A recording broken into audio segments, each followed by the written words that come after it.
Prosecutors of the International Criminal Court deny that they agreed to the interim release of former President Rodrigo Duterte to an unspecified country. In a filing made public Tuesday, June 24, the prosecution argues that the defense's proposed location poses logistical challenges and raises significant security concerns for witnesses and the integrity of court proceedings. In their request, Duterte's counsel Nicholas Kaufman said that the country has already agreed to receive Duterte. Kaufman said the ICC prosecution did not oppose the interim release request. The defense's public filing does not specify the country that would receive Duterte.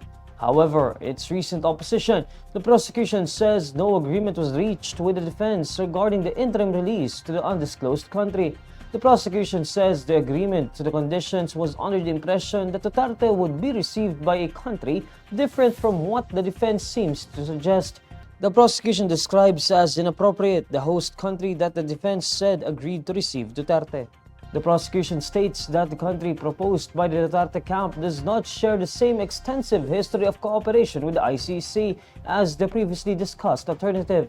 They also state that the filing highlights severe practical difficulties in implementing essential conditions such as regular reporting and attending trials.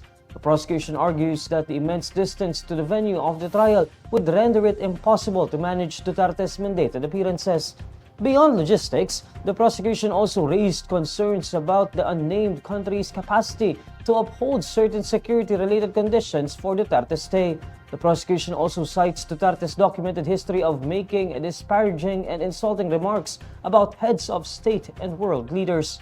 ICC-accredited lawyer Joel Butuyan previously said that Duterte's interim release would cause great concern among the families of extrajudicial victims during the former president's crackdown on illegal drugs.